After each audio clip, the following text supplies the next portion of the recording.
महाराणा प्रताप के बीच का घनघोर युद्ध। महाराणा प्रताप ने करी मृत्यु की साधना। अकबर के साथ वो भी लोग थे जिनको अकबर के साथ रहना चाहिए था, और अकबर के साथ वो भी लोग थे जिनको महाराणा प्रताप के साथ रहना चाहिए था। इसमें 4 प्रकार के लोग आए।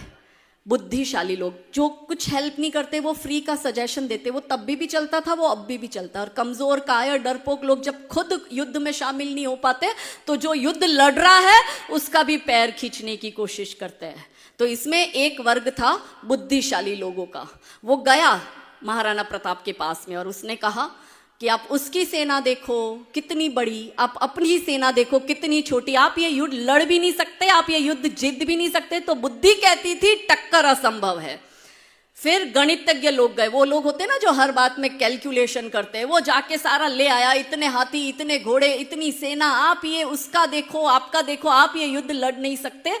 तो गणित ने कहा कि विजय असंभव है। बुद्धि कहती थी टक्कर असंभव है, गणित कहता था विजय असंभव है। फिर तीसरी कैटेगरी थी समझदार लोगों की। तो उन्होंने कहा आप ये युद्ध किसी भी हाल में नहीं जीत सकते, इससे अच्छा है आप झुक जाओ, आप अकबर का आधिपत्य स्वीकार कर लो और अपना मेवाड़ अकबर को दे दो। और चौथा था उसके रिश्तेदार। उनको पता था ना तो ये झुकेंगे, ना ये कन्वर्ट होंगे, ना अपना ये राजपाट देंगे, ये तो हर हाल में युद्ध करेंगे मगर जीतने वाले नहीं है क्योंकि उसकी संख्या ज्यादा है। तो एक काम करो, रिश्तेदारों ने कहा भाग जाओ। तो बुद्धि कहती थी टक्कर असंभव है, गणित कहता था विजय असंभव है, समझदार ने कहा झुक जाओ और रिश्तेदारों ने कहा भाग जाओ।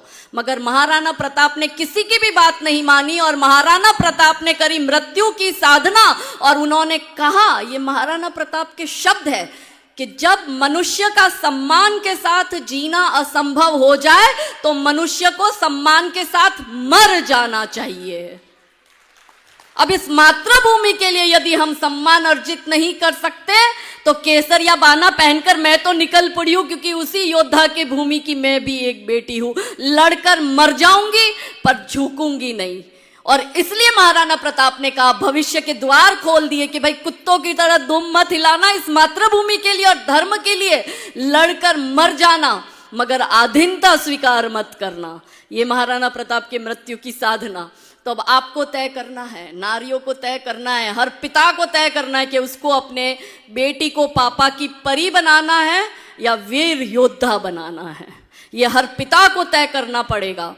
तो थे चले इतिहास लिखने, मृत्यु से घबरा रहे हो, चाहता बलिदान है रण और तुम घर को आ गए हो। ये अहिंसा मात्र भ्रम है, ये अहिंसा मात्र भ्रम है, शत्रुओं का जाल है ये, मान लो तुम बात मेरी, हिंदुओं का काल है ये। यदि अहिंसा पूज्य होती श्री कृष्ण क्यों गीता सुनाते, और शांति हेतु युद्ध निश्चित भेद क्यों हमको बताते। कायरों की भांति तुम क्यों युद्ध से कतरा रहे हो, चाहता बलिदान है रण और तुम घर को आ गए हो। सो रहे हैं जो अभी तक दर्प सारे जाग जाए, सो रहे हैं जो अभी तक दर्प सारे जाग जाए, अब उठो उद्घोष करो कि सर्प सारे भाग जाए। ये समय संग्राम का है, तुम स्वयं से टकरा रहे हो, चाहता बलिदान है रण और तुम घर को आ गए हो। भेद सारे भूल कर और वर्ण सारे भूल कर, भेद सारे भूल कर सोचो कि हम अतिरेक है